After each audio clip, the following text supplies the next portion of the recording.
É a oração que nós fazemos a Ti, em nome de Jesus. Amém. Deus te abençoe. Fique à vontade e obrigado por o senhor ter atendido o nosso convite, tá? A família está aí, se tiver um pessoal que o senhor pode apresentar.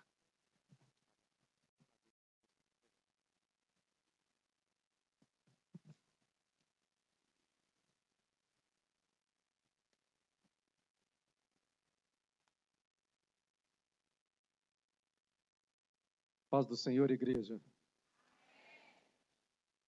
É uma alegria poder retornar aqui, é uma alegria poder, mais uma vez, falar com os irmãos. Eu fui muito abençoado, eu fui muito ministrado da outra vez que eu aqui estive. E o pastor Wallace foi me convidar para vir aqui de novo. Meu coração pulsou de alegria, viu, pastor? De imaginar que eu poderia estar aqui novamente nesta igreja tão abençoada. Você pode estender a sua mão aqui na minha direção. Abençoa a minha vida. Ora por mim assim, Senhor Jesus. Repete forte, Senhor Jesus. Nós abençoamos o nosso irmão para que seja boca do Senhor. Faz fluir, Senhor, do seu interior rios de águas vivas para nos abençoar. Em nome de Jesus. Amém. Amém. Glória a Deus. Quantos de vocês aqui estão, Deus? Quantos de vocês se importam com Deus? Amém. Isso quer dizer que se a gente precisa ficar à noite, não tem problema. Amém? Amém.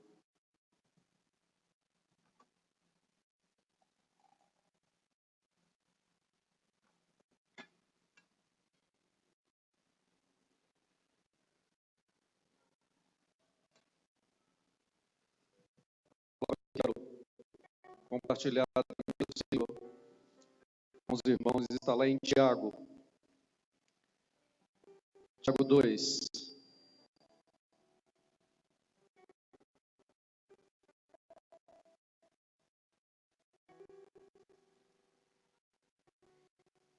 Tiago 2, 14 a 26.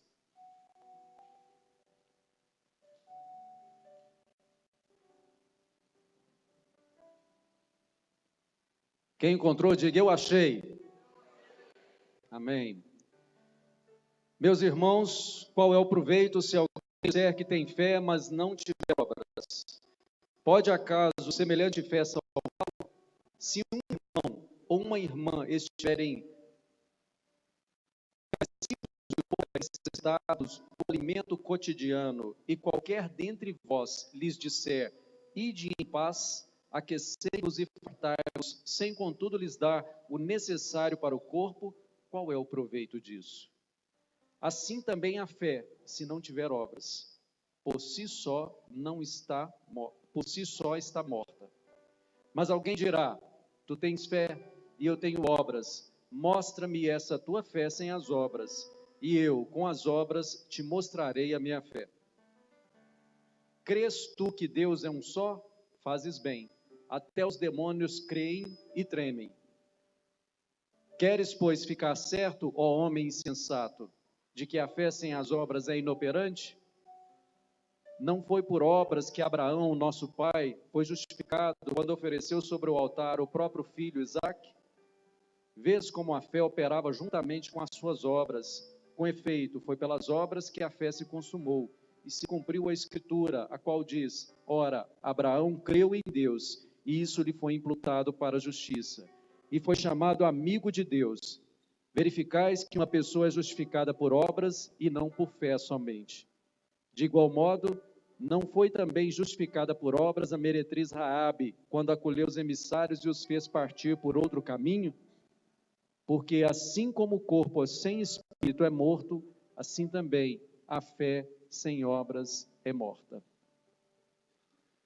Pai, concede-me unção, concede-me sabedoria, concede-me graça, Senhor. Que eu possa trazer do teu coração, Pai, a palavra para esta ocasião, em nome de Jesus. Tiago aqui nos faz uma indagação. Pode a fé sem obras nos salvar? Pode a fé sem obras nos salvar? E ele mesmo responde, ao final desse trecho que eu li, que não. Porque assim como o corpo sem espírito é morto, assim também a fé sem obras é morta. E aí você pode estar se perguntando, como assim? Eu aprendi que somos justificados somente por fé, não por obras. Calma, você está correto. Nós não viemos aqui para trazer confusão para sua mente, não. Acontece que esse texto é tomado muitas vezes fora do contexto, para criar um sistema de justiça baseado em obras, mas o contrário à palavra. Não está dizendo aqui que nossas obras nos tornam justos de Deus. Afinal de contas, a palavra diz que as nossas obras são como trapos de imundície na presença de Deus. As nossas obras são como trapos de imundície na presença de Deus. Ele não está então dizendo que as nossas obras nos tornam justos diante de Deus, mas que a verdadeira fé salvadora é demonstrada pelas obras. A fé em Cristo sempre resulta em obras. É isso que Tiago está dizendo. A pessoa, nesse sentido, que afirma ser cristã, mas vive em desobediência,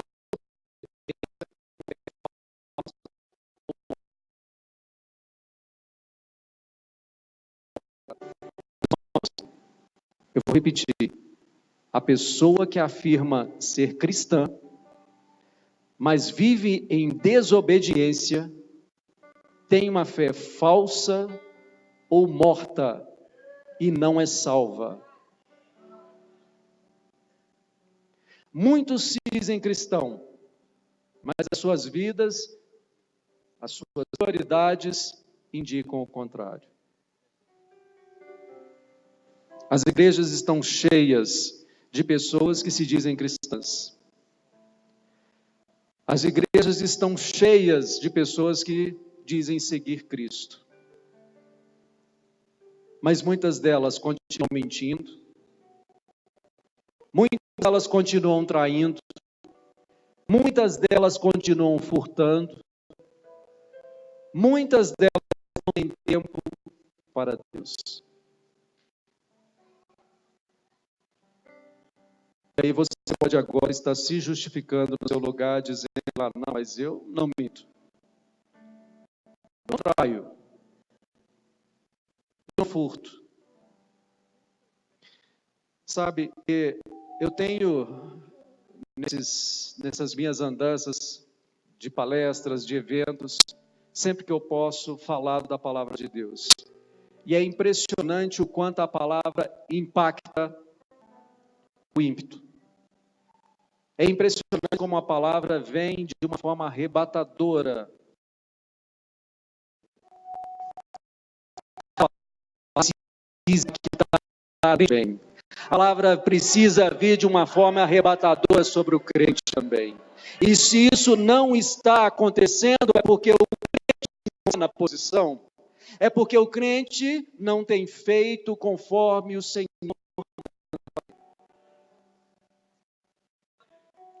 Meus irmãos, não venham com espírito de acusação, por favor. Eu não vim aqui para acusar ninguém, porque o Espírito Santo faz arder no meu coração uma palavra que é para abrir os nossos olhos, porque eu sou o primeiro a precisar dessa palavra. Todos nós em casa, tantas vezes, vemos o nosso filho atendeu o telefone. E o nosso filho assim, papai, é para você. E a gente de frente a ele diz, fala. Isso é mentira. Isso é mentira ou não é, gente? Nós somos cristãos. Mas espera aí, a palavra fala que Satanás é o pai da mentira e ele nunca se firmou na verdade. Mentimos? Mas foi só uma mentirinha, só falei que nós estamos em casa. É mentira. É mentira. Ou Jesus é tudo na nossa vida, ou ele não é nada. Quem está me entendendo aqui? Eu não furto.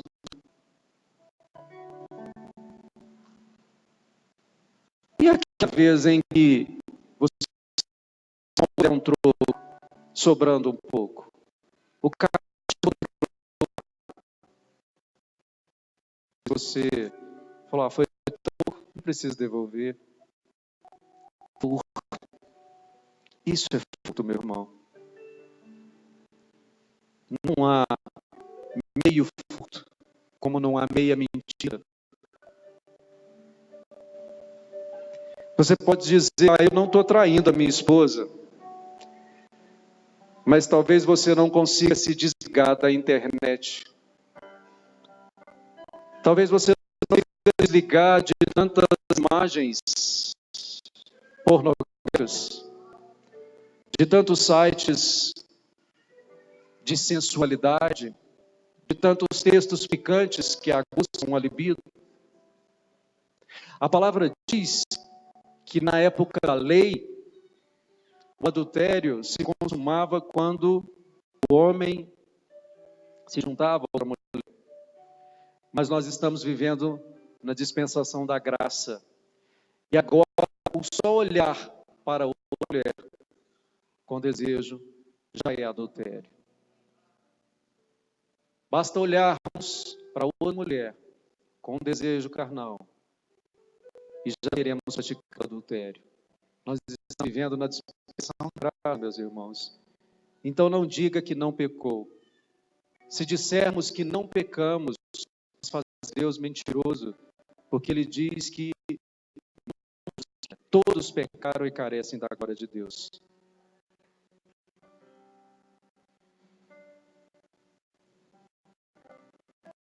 Pelos frutos conhecemos os verdadeiros cristãos. É pelos frutos que conhecemos os verdadeiros cristãos. Vão comigo em Mateus 7.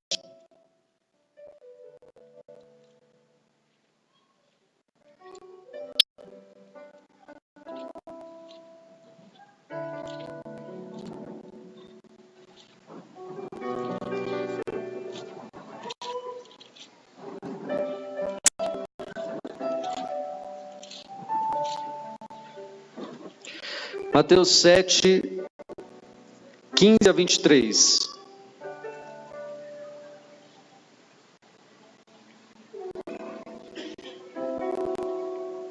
Quem achou, diga eu achei. Amém. Acautelai-vos dos falsos profetas que se vos apresentam disfarçados em ovelhas, mas por dentro são lobos roubadores. Pelos seus frutos os conhecereis. Colhem-se porventura ou uvas dos espinheiros ou figos dos abrolhos? Assim toda árvore boa produz bons frutos, porém a árvore má produz frutos maus. Não pode a árvore boa produzir frutos maus, nem a árvore má produzir frutos bons.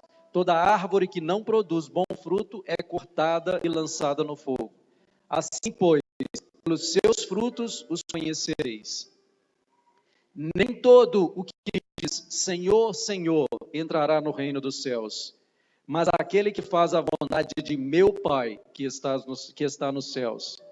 Muitos naquele dia hão de dizer-me, Senhor, Senhor, porventura não temos nós profetizado em teu nome, e em teu nome expelimos demônios, e em teu nome não fizemos muitos milagres? Então lhes direi explicitamente, nunca vos conheci. Apartai-vos de mim, os que praticai a iniquidade. O cristão é conhecido pelos frutos. Se ele é cristão, se ele é parecido com Cristo, ele dá frutos. E a palavra diz que não se pode colher frutos bons de uma árvore ruim. Se você é cristão, meu irmão, você tem que dar bons frutos. Você precisa dar bons frutos. Eu preciso dar bons frutos. Mas voltemos ao texto de Tiago.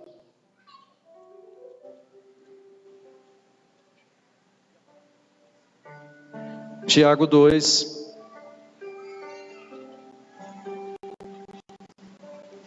versículo 14. Se esquadrinharmos esse texto, nós vamos perceber que ele ilustra de 4 maneiras o ensino. Primeiro, ele fala da indiferença. Vejam os versículos 15 a 17. Se um irmão ou uma irmã estiverem carecidos de roupa e necessitados do alimento cotidiano, e qualquer dentre vós lhe disser, ide em paz, aquecei e fartar-vos, sem contudo lhes dar o necessário para o corpo, qual é o proveito disso? Assim também a fé, se não tiver obras, por si só está morta.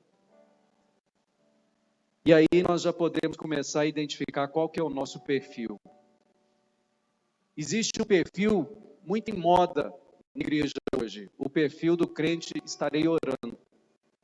Meu irmão, estarei orando por você, pode ficar em paz, eu vou orar por você. O irmão está precisando de um prato de comida, vá em paz, eu estarei orando por você. Meu irmão, pode deixar que eu vou interceder pela sua vida. O irmão está com dor, o irmão está sentindo frio, meu irmão, vai em paz, eu vou orar por você. É o famoso estarei orando. Mas uma frase há pouco tempo que achei tremenda e que veio do coração de Deus. Não há nada mais espiritual do que um prato de comida para quem tem fome. Você não entendeu, meu irmão? Não há nada mais espiritual do que um prato de comida para quem tem fome. Essa é a primeira ilustração que ele faz. Ele confronta a nossa indiferença. E eu queria dizer para você, meu irmão, que a nossa indiferença, muitas vezes, nem nós mesmos a percebemos. Sabe por quê? Talvez nós estejamos tão sobrecarregados do pecado, talvez nós estejamos tão endurecidos pelo pecado, que passamos a não sentir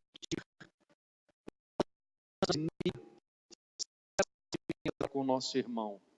Por isso que nós não vemos o mendigo que está na rua caído, o bêbado, nós não abrimos a janela para aquele que nos para no sinal para pedir um dinheiro. É indiferença, meu irmão. E há as mais variadas justificativas que nós encontramos. Tantas vezes nós dizemos, não, mas ele vai querer esse dinheiro para comprar droga, não vou dar não. Quem te falou? Quem te deu essa certeza? E outra, a palavra de Deus fala para concedermos esmola. A palavra de Deus não fala para darmos esmola se a pessoa não for usar droga. O problema do que ela vai fazer com o dinheiro da esmola é entre ela e o Senhor. Nós temos que tão somente obedecer. É mais ou menos como o dízimo. O dízimo fala para darmos, para restituirmos ao Senhor 10% daquilo que Ele nos concedeu. Eu dar dinheiro para o pastor, dar dinheiro para a igreja, misericórdia. Gente, a palavra não fala para darmos dinheiro, entregarmos o dízimo, tão somente se estiver